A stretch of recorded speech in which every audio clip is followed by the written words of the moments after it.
1857 में क्या हुआ कि हमारे जो ये इलाका था, अगर हम समरी में कहें तो 1857 का स्वतंत्रता संग्राम इस धरती पुत्रों का संग्राम था।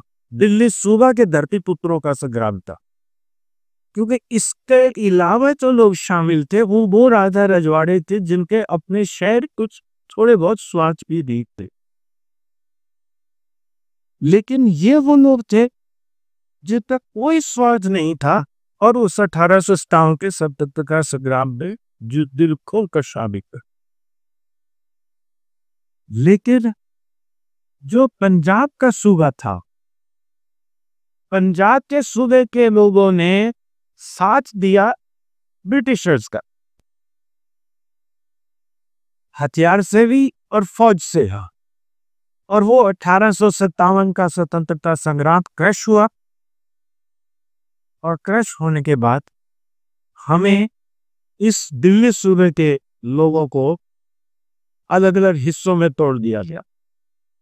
वो जो अलग अलग हिस्सों में तोड़ा गया, उसमें से जो आज हमारा ये हरियाणा का हिस्सा है, इस हिस्से को तोड़कर पंजाब के जो रूलर्स थे, जिन्होंने समर्थन दिया था ब्रिटिशर्स का, उनको इनाम के तौर पर दे दिया गया, और हम सजा याफ्ता हो गए। पंजाब के रूलर्स के दुगने लगान लागू हो गए, बहुत सी सजाएं हुई, और उसके बाद से ये हरियाणा प्रदेश, जिसके साहित्य के बारे में अभी जिक्र कर रहे थे कि साहित्य कैसा था, किस तरीके का था या नहीं था, हम उसके दूसरे कदम में अभी उसके पास आएंगे।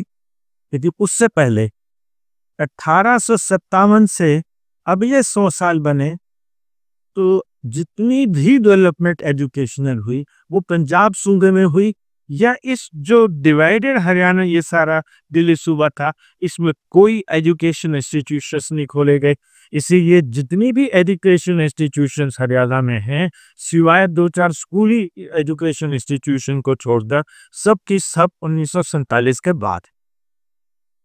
S A Jain college Ambala city एक 1947 से पहले का है। ऐसे दो एक और कॉलेज आपके रोहतक में कोई एक आधा कॉलेज है जो कि 1947 से पहले है। नहीं तो उससे पहले के सभी पंजाब में 1875 में तो महिंद्रा कॉलेज पटियाला बना दिया जाता है। 1861 में ओरिएंटल कॉलेज लाहौर बना दिया जाता है, जो कि लेटर ऑन डेवलप्ड होकर वो पंजाब यूनिवर्सिटी बनता है। लेकिन ये पूरा इलाका कोई शिक्षा नहीं दी, एजुकेशन थी, तो हम मेंटली, लिटरली और फाइनेंशियल तौर पर हम पंजाब के लोगों के और पंजाब रूलर्स के हम सबऑर्डिनेट हो गए। यहाँ तक कि जब हम कॉलेज में आए तो हमें हरियाणवी बोलने में समस्या होती थी मंच पर, क्योंकि कोई किसी को मौका नहीं मिलता था। हिंदी बोलता है तो मंच पर आएगा, हिंदी नहीं बोल पाता, हरियाणवी लहजा तो समझ नहीं मिलता था। ये तो सब 1966 के बाद फिर ये सब चेंज होना शुरू हुआ, और एनकरेजमेंट में इशू हुई, तो सबका ये परिवर्तन आने लगा। अब आते हैं साहित्य का। हमें साहित्य के बारे में ना गिल्ट नहीं होना चाहिए। अभी जैसे गुलिया साहब नहीं बता रहे थे, सॉरी अपने कर्नल साहब बता रहे थे, यहाँ साहित्य तो का हुआ पहले ओरल था। हिंदी भाषा गूगल से बेटे आप भी लोग सर्च करिएगा, हिंदी का प्रथम ग्रंथ कौन सा है और कब शुरू हुआ है। हम हरियाणवी की बात को सोच रहे हैं कि नहीं है, लेकिन अब हिंदी का बताइए ना कब है।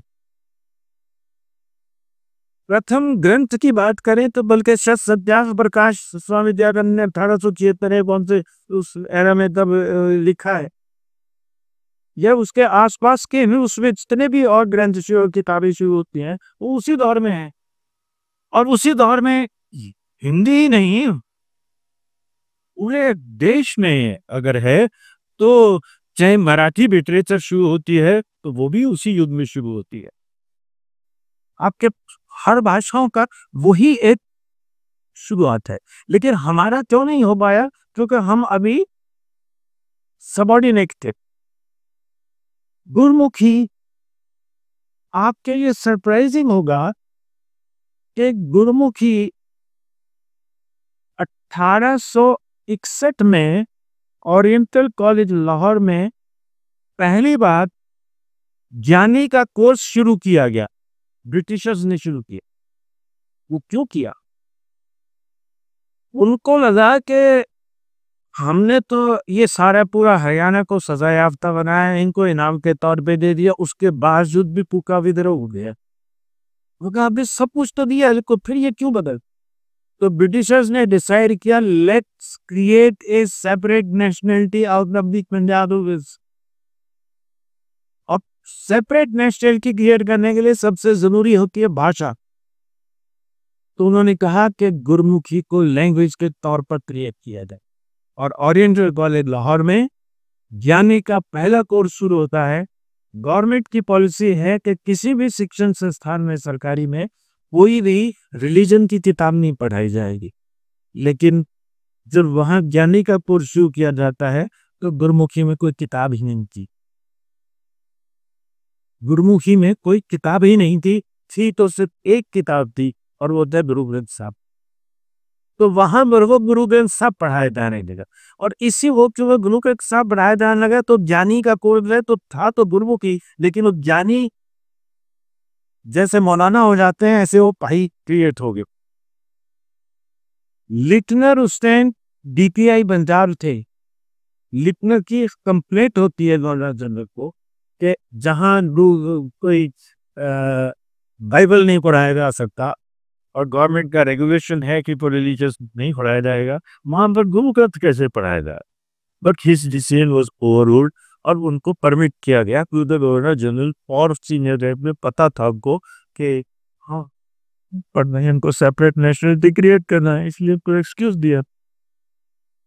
तो ये सब भाषाएं उसी समय की है, लेकिन हम चूंकि 1966 तक भी सबऑर्डिनेट रहे तो हमारी भाषा दी भाई अलग से नहीं मत पाए। लेकिन दुख हमें नहीं होना चाहिए क्योंकि हिंदी जिन चार पायों पे खड़ी है और उन चार पायों को वो कभी इग्नोर करती है और कभी उनके सहारा लेकर क्लेम करती है। और वो कौन? इसके ऊपर खड़ी है, बैच के ऊपर खड़ी है, हरियाणवी बोली के ऊपर खड़ी है, अवधी पे खड़ी है, भोजपुरी पे खड़ी, राजस्थानी पे खड़ी, इसी के ऊपर तो है। मुझे खुद हैरानी हुई कि हम अभी एक ग्रंथावली तैयार कर रहे हैं इंडियन प्रोवर्ब्स के ऊपर, तो जब हिंदी की बात आई तो हिंदी में तो प्रोवर्ब्स है ही नहीं, क्योंकि प्रोवर्ब्स तो खड़ी बोली है और हिंदी जो है खुद में बोली नहीं है, तो खड़ी बोलियों के ऊपर बोली है, उनके ऊपर खड़ी चारपाई है। तो हमें उसमें विशेष प्रावधान करना पड़ा कि हमें हिंदी का जब हम कर रहे हैं तो साथ में जो ये खड़ी बोली हमारी सब है ये भी उसमें उसका भाग बने। और प्रोवर्ब्स हम साथ में जब 22 लैंग्वेजेस को ले रहे हैं, लेकिन ये खड़ी बोलियों के भी लेने हिंदी के लिए आवश्यक है। अगर हिंदी को जीवित कर रखना है और हिंदी को अगर सशक्त करना है तो ये चार मुख्य धाराओं की जो बोलियां हैं इनको भी सशक्त करना होगा। हाँ, हम उसको कब प्रदेश में बोली से भाषा के तौर पर लेकर आ पाएंगे या नहीं ला पाएंगे कह नहीं सकते, लेकिन ये आपसे खुशी शेयर करता हूँ, हम कर पाए ना कर पाए, हमारे यहाँ से पाकिस्तान ने जो हरियाणवी माइग्रेट किए थे उन लोगों ने वहाँ पर हरियाणवी को भाषा बनाने के लिए प्रयास शुरू कर दिए। उन्होंने उर्दू में हरियाणवी का कायदा भी बना लिया है, उन्होंने हरियाणवी में रसाले भी शुरू कर दिए हैं, उन्होंने हरियाणवी की अपने ये मुशायरे भी मुल्तान में शुरू कर दिए हैं। और अब पीटी ने पाकिस्तान ने हरियाणवी भाषा को उसमें इंक्लूड करना शुरू कर दिया है और नेक्स्ट इलेक्शन में उनकी डिक्लेरेशन है कि वो हर अपनी भाषाओं में हरियाणवी को अपनी भाषा लिखवाएंगे। तो हम अपने आप को अकेला मन नहीं सोच के चले, ये सोच कर चले कि यस हमें आगे चलना है। हमारे साथ दुर्भाग्य अभी क्या है कि हमारा जो एजुकेटेड क्लास है वो अभी राजनीतिक स्तर पे सशक्त नहीं है, और जो हमें राजनीतिक स्तर पर सशक्त नहीं है तो उसकी सुनवाई नहीं है। और जो राजनीतिक है उसकी उसको इसकी कोई उपयोगिता नजर नहीं आती है। उसको उस भाषा की, चाहे वो कोई भी मतलब सरकारें रही हो, सभी बराबर सी भागीदार थी, चाहे आज या पहले। मित्रों, पहले तो एक चीज मैं आपसे विश्वास से कह रहा हूं कि मैं अगली 4 पंक्तियों से संबोधित नहीं है। मैं बाहर चीज जो करना चाहता हूँ, पीछे की जो पंक्ति में लोग बैठे हैं उनसे करना चाहता हूँ। आगे की पंक्ति के हम सब लोग, हम अब मेरे समय, हम बीत चुके हैं, हम बीत चुके हैं, आप लोगों का समय है, आगे आप लोगों ने लेकर जाना है। हमारी हमारी उम्र के लोग आपकी पीढ़ी को जैनजीज कहते हैं, और सभी सोचते हैं कि जैनजीज हैं, ये कुछ सोचते कुछ कहते कुछ, इशारा कुछ, बात कुछ, और समझते कुछ, और कहते क्या है और खाते क्या है अपनी। लेकिन मैं ये मानता हूँ कि आपकी पीढ़ी बहुत सशक्त है, टारगेटेड है, हार्ड वर्किंग है, जो सोचती है वो करती है, लेकिन इज्जत उसकी करती है जो इज्जत के लायक है। एक बार जोरदार ताली अपने लिए में देके, मुआ पे ही इनके कहना लायक शब्द है ये। इज्जत उसकी करती है जो इज्जत के लायक है। हमारे सन में क्या होता है, गुरु जी हैं, कैसे है पता नहीं क्या है, कुछ है कि नहीं है, धोती बांधे पैर छुए गुरु जी। हम बच्चा नहीं करता, मेरे गुरु ये देखता है कि ये दुर्योधन के लायक है या नहीं हो। मैं तो अर्जुन हूं, वो सोचता है, क्योंकि हर हर एक को अर्जुन नहीं मिलता है। हर एक को अर्जुन मिले तो सभी शिक्षक दुर्योधन बन जाए। दुर्योधन को अर्जुन तो भाग्य से मिलता, सॉरी, द्रोणाचार्य को शिष्य तो भाग्य से मिलता है। अगर उसको द्रोणाचार्य को अर्जुन मिल जाए तो मिले तो उसको बाकी भी 5 और शिष्य थे, उन्होंने तो द्रोणाचार्य नहीं बनाया ना, बनाया किसने? अर्जुन ने। क्योंकि अर्जुन के भाग्य में था कि वो उस शिक्षक को द्रोण बनाएंगे, द्रोण जैसा शिक्षक अर्जुन के भाग्य ने बनाए। मैं आपसे यही उम्मीद करता हूं कि आप सब वो अर्जुन बने, इस विश्वविद्यालय के हर शिक्षक को आप द्रोण बना ले।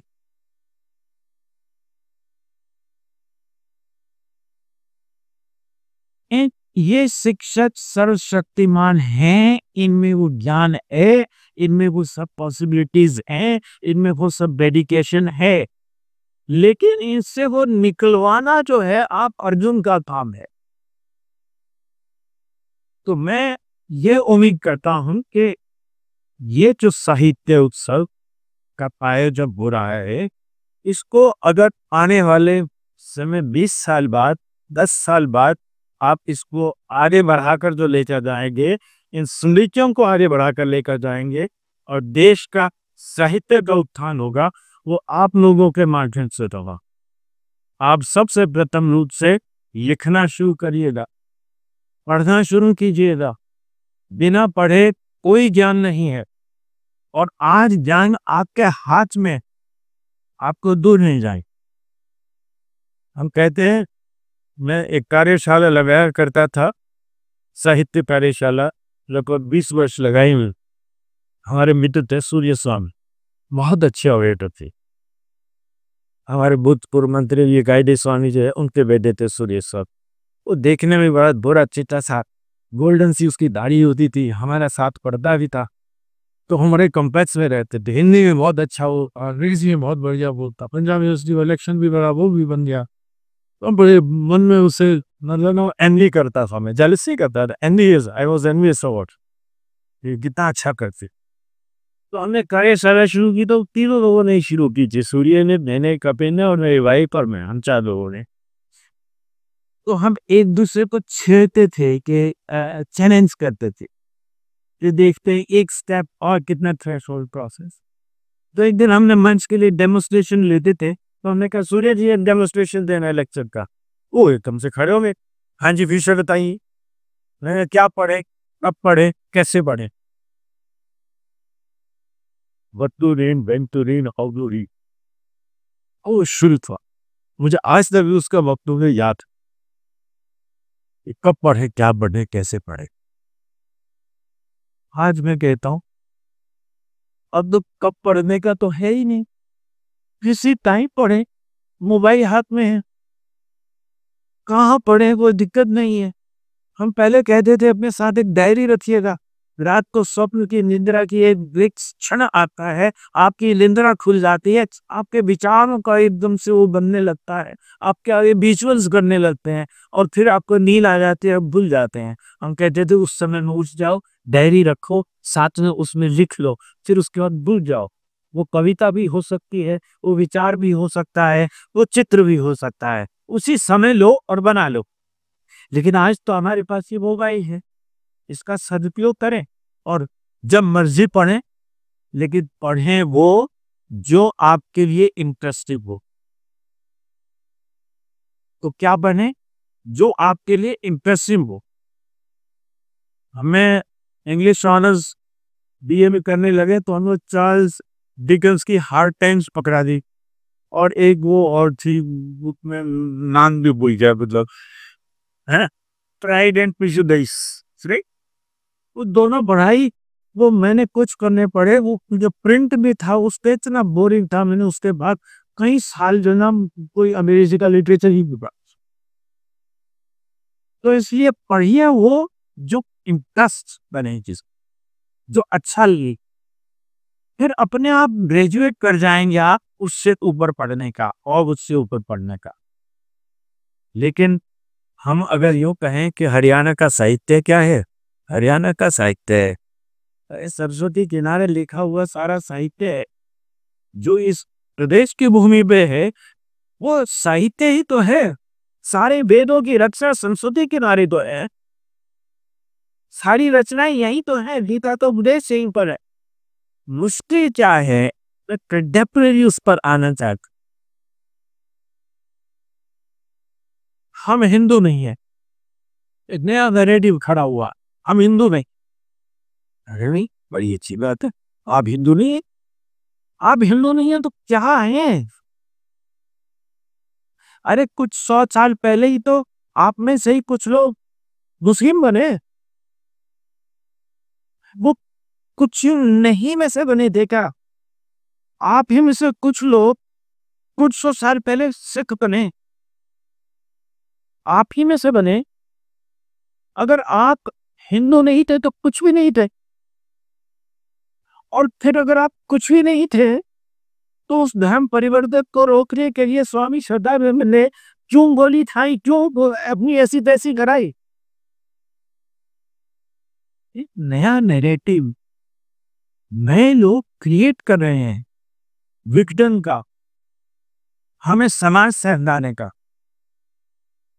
वो नैरेटिव क्या है कि पहले तो आप सोचे कि एक छोटा सा पहाड़ से थोड़ी सी वो निकलता है तो चश्मा निकलता है, चश्मा जाकर नदी में मिलता है, नदी दरिया में मिलती है, दरिया के जाकर समुद्र में, एक विशाल यात्रा हो जाती। आप उसमें से निकाल लीजिएगा, वो रजवाहा बन जाएगा, रजवाहे से वो ना कांड बन जाएगी, कांड से दिल का खेत में हो गया, खत्म होता है। हम उस नैरेटिव में कि हम हिंदू नहीं है, हम कुछ यात्रा भी और अवसर हैं कि हम अपने आने वाली पीढ़ियों के लिए रास्ते बंद कर रहे हैं। हम मुख्य धारा से निकाल कर उनको शमशान की ओर भेजने का प्रयास कर रहे हैं। ये नया नैरेटिव है जो खड़ा हो रहा है, आप उससे सचेत रहिएगा, उससे बचकर रहिएगा।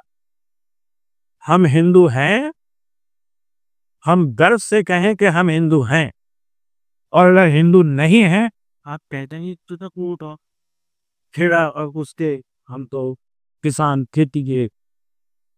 अरे किसान खेती तो कुम्हार कुम्हार वो अपना काम करता है, लोहार अपना लोहार काम करते हैं, किसान आम है किसानी का काम करते हैं। विचार है, सोच तो वहां है, लेकिन उससे अगर अपने आप को डिटैच कर लेंगे तो अपने आप को समाप्त कर लेंगे, और समाप्त कर लेंगे तो फिर कहेंगे हमारा साहित्य ही नहीं, हम तो कर्म से दें। तो साहित्य तो वो छोड़ दिया हमने अपने सारे वेदों की संरचना को हम ऑलरेडी डिसोन कर रहे हैं कि हमारा तो साहित्य है ही। हमारा साहित्य कैसे राजनीय साख साहित्य तो हमारे शेक्सपियर जो इस धरा पर लिखे गए हैं, वो हमारे में से ही तो लोग थे। वो इम्पोर्ट होके कोरिया से, जापान से, वहां से थोड़ी ना है। ये भी नेरेटिव एक और चल रहा है कि साहब ये जो आए थे ये तो थाईलैंड से यहाँ आए और यहाँ आकर अयोध्या बसाए। ये कैसा नेरेटिव इस तरीके का भी चल रहा है। मतलब किसी भी तरीके से यहाँ से तोड़कर डिटैचमेंट यहाँ कुछ है। तो आज कंटेम्प्रेरी अब मैं आज भी जब आया तो एक मैंने ये पढ़ा बाई चांस, क्योंकि ये नैरेटिव से बचना जरूरी है, हमारे लिए खतरा है। ये लिखता है हम जाट हैं, हिंदू नहीं है। अगर आप हिंदू नहीं है तो जाट कैसे हुए? तो जाट से कुछ तो है आप। बोले आकाश में से पैदा प्रकट हो गए क्या? मतलब सारे विश्व में अलग अलग सोच हैं, अलग अलग धर्म हैं, अलग अलग विचार है। सिर्फ आप एक ऐसे जो विचार में है, बस विचार। मेरी प्रार्थना है कि मैं आपको मुख्य धारा से दूसरे का लोग हैं राजनीतिक प्रयास कर पे, वो उनका राजनीतिक प्रयास है, राजनीतिक प्रयास किसी तरीके से इससे हम सत्ता से या जो पार्टीज हैं वो रूल कर रही हैं, वो अगर हिंदूवादी हो गई हैं या वो कुछ और हो गई है, तो हमें उससे दूर हटाने का बड़ा आसान तरीका है कि हम महंगे हम तो है ही, हम तो है कुछ जल तो बुझना खेल है। लेकिन अगर ऐसा होगा तो हम दरिया बनने के बजाय हम लाजवाब रंग का रह जाएंगे और हमारा समाप्त होने की तैयारी में है। हम अपने आने वाली पीढ़ियों के भविष्य के साथ खेल रहे हैं, जिनको रोजगार चाहिए, जिनको उस नए स्ट्रीम में आपका सब कुछ पॉसिबिलिटीज सामने दिखती। दुआ कह के रत्नावली नीचे की यात्रा कर रहे थे, काम कर रहे थे रत्नावली के। तो एक समय सा ऐसे आया, मुझे महसूस होने लगा कि युवा पीढ़ी जो है ना थोड़ी सी कट रही है। सिर्फ फोक फोक फोक फोक फोक एक ही सी चीज देख, एक ही सी फोक में लास्ट हो गया, ज्यादा स्क्रिप्ट हो गई, ज्यादा रागनी हो गई। तो हमारे जनरल भी थोड़े से डिटैचमेंट में जाए उस मैं, क्योंकि यंगस्टर्स में रहा हूँ सदा, तो मैं उनकी नब्ज थोड़ी समझता हूँ। तो मुझे रहता ही है कि कुछ ना कुछ एक्सपेरिमेंटेशन करना चाहिए। पहले एक्सपेरिमेंटेशन करो, उसका परफॉर्मेंस करो और उस परफॉर्मेंस का रिजल्ट देखकर और फिर उसको आगे इंट्रोड्यूस करो। तो मैं क्योंकि अध्ययन करता हूँ, पढ़ता हूँ, तो मैंने सोचा कि हमें हरियाणा में पॉप शुरू करना चाहिए। अब आप कहेंगे ये क्या हरियाणवी पॉप? मैंने अनाउंस कर दिया और शुरू करने का कहा कि हरियाणा में पॉप शुरू करेंगे। मेरे खिलाफ कई शहरों में पोस्टर बैनर लग गए कि हरियाणवी पॉप तो हरियाणवी पॉप नाच है। ये लाइक क्या कर रहा है? मेरे खिलाफ एक अखबार में तो एडिटोरियल भी छाप दिया साहब, ये सत्यानाश बेअदब। मेरे बार चर्चा हुई, मैंने कहा भाई आप लोगों को पता नहीं है कि पॉप क्या है, तो मैं क्या करूं उसके बारे में। Pop is an as per Fontana dictionary of thought, pop is an industrialised version of folk. If it is not folk it is not pop. लेकिन अगर आप पंजाबी में गाया तो आप कोई भी गाने को आप पॉप माने तो मेरा दोष नहीं है ना, वो तो आपका अपना ज्ञान नहीं, अपने का दोष है। मेरे लिए तो ये है कि उसी रागिनी को जब आप इंडस्ट्रियलाइज दर्शन में आप आज भी हमारे पास सिस्टम सारे हैं, आप उससे खेलकर उसको नौजवान के लिए इंटरेस्टिंग बनाते हैं। आज वही पॉप जितना पॉपुलर है पीढ़ी के नौजवान पीढ़ी में, हर जगह वो हरियाणवी पॉप सुनने को मिलता। अब मैं 10 साल बाद रत्नावली में इस वर्ष गया, फिर वही समस्या खड़ी थी। वैसे पूछते हैं कि बच्चों का इंटरेस्ट नहीं हुआ, आप क्या सुझाव देते हो? मैंने कहा सुझाव ये कि उनकी नब्ज पे ध्यान करो। अगर आप युवा पीढ़ी में काम कर रहे हैं तो युवा पीढ़ी की नब्ज पर ध्यान करो। आज वो रील्स इंजॉय करता है, हम भी रील्स इंजॉय करते हैं, शॉर्ट्स इंजॉय करते हैं, 1.5 मिनट का कंसंट्रेशन है। आप विधाएं उस तरीके की भी सोचो। अभी ये बच्चे एंकरिंग कर रहे थे, आए एक आ रहा है, दूसरा जा रहा है ना, कोई और कर रहा है, एक लाइन बोल रहा है, पक्ति बोल रहा है, एक इशारे कर रहा है दूसरा की तरफ। कितना अच्छा लग रहा था ना। उसकी वजह वही एक बोलता जैसे रेजिमेंटल है, या मैं ही जैसे मुझे कर्नल साहब ने कहा कि आप में वो एनुअल टेस्ट देना है। अब मैं तकरीबन, क्योंकि दिल्ली कल्चरल काउंसिल का चेयरपर्सन हूँ, तो तकरीबन हर दूसरे दिन कहीं ना कहीं मुख्य अतिथि के तौर पर जाना होता है। वहाँ जाता हूँ और अब इतने वर्ष हो गए मुझे पढ़ते पढ़ाते कि मुझे अब जोक्स बनाने की आवश्यकता नहीं पड़ती है। मैं जाता हूँ, दर्शक देखता हूँ कैसे हैं, कुछ मेरे से पहले बोलने वाले 2 लोग बोलते हैं, वो अपने आप को छोड़ जाते हैं। मैं वहीं से अपनी कथा शुरू कर लेता हूँ, एक पंडित जी की तरह, जहां से शुरू हुआ श्लोक पढ़ा और श्लोक पढ़ के उसके बाद दिमाग में राखी हो गई।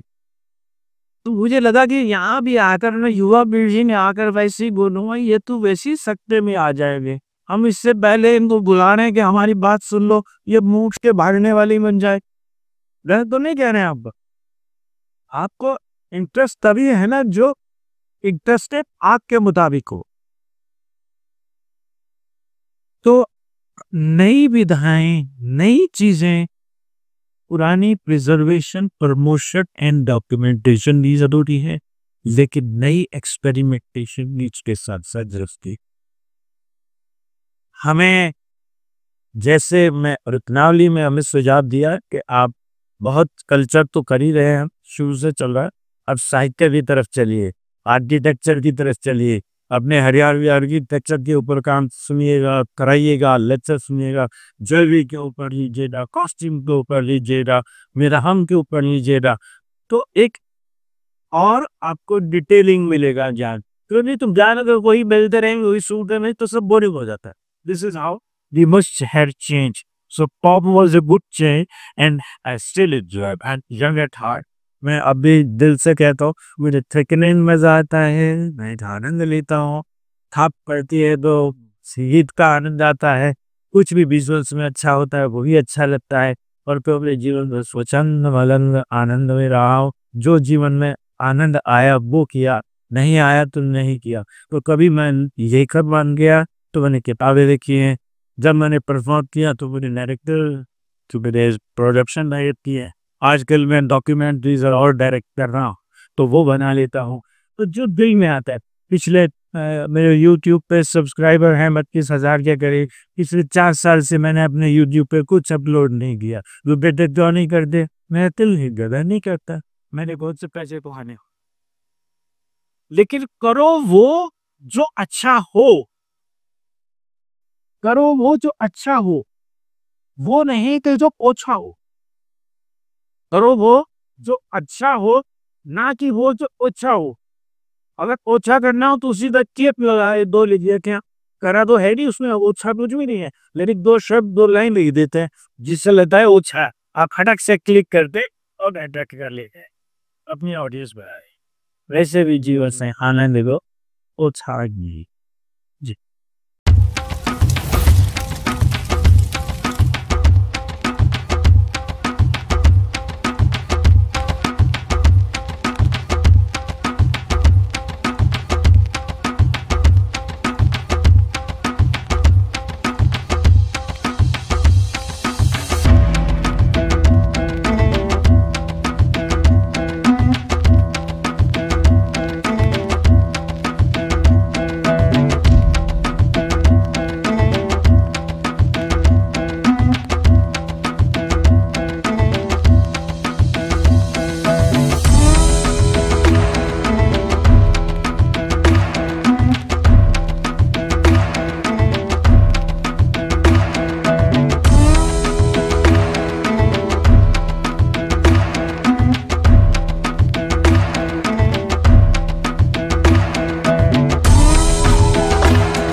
हरियाणवी साहित्य सम्मेलन प्रयास है हरियाणा की उत्कृष्ट लेकिन गुमनाम संस्कृति और साहित्य को देश के और दुनिया के सामने लाने में। पिछले 3 वर्ष से हम ये प्रयास हर साल कर रहे हैं। पहला प्रयास हमने रोहतक में एमडीयू से शुरू किया और उसके बाद से हम नेहरू कॉलेज झज्जर में। It's an excellent venture. It's an excellent initiative by the Alumni Association headed by Colonel Yogendra Singh, and I am sure they will be able to achieve what they have carved out for themselves. जो सोचा है, जो कुछ करने की तमन्ना है, उन्हें हासिल कर पाएंगे, यही हमारी शुभकामनाएं हैं। Let's all meet together and draw some inspirations from this festival. I'm looking forward to attending the upcoming Haryana Lit Festival being held at Jhajjar. It's very nice to see more women participate, more Haryanvi women coming up. Since we have a lot of Haryanvi girls doing so well, it will be nice to see them on the stage. Haryanvi संस्कृति साहित्य में रुचि रखने वालों का एक बहुत बड़ा एक ये अवसर होगा, वो इसको अटेंड कर पाए। यहाँ पर कर्नल योगेंद्र का उल्लेख यदि हम ना कर, हमारे पार्ट पर ये गलती होगी। कर्नल योगेंद्र के प्रयास से ही ये यात्रा 2022 के नवंबर में शुरू हुई थी। महर्षि दयानंद विश्वविद्यालय के इतिहास विभाग द्वारा आयोजित किया गया था पहली बार, और तब से निरंतर प्रति वर्ष इसका आयोजन हो रहा है। I'm so excited to be part of this year's Haryana Literary Festival. I'll be presenting my research on very renowned folk tradition of Haryana, the Sanji. Everybody knows about Sanji, but I have been studying how the tradition has been evolving and moving forward. I look forward to meeting you all. नमस्कार, आप और हम सभी को फिर से मौका मिलने जा रहा है हरियाणवी साहित्य व हरियाणवी जड़ों से रूबरू होने का। 29, 30 और 31 अक्टूबर को महाविद्यालय सभागार government PG Nehru college Jhajjar. इस दौरान आप लोक नृत्य, संगीत, सांस्कृतिक व हरियाणवी परिधान से जुड़े व्यक्तियों से रूबरू होंगे और उनके बारे में जानें। तो आइए आप सभी इस महोत्सव का हिस्सा बनिए। आप सभी का स्वागत।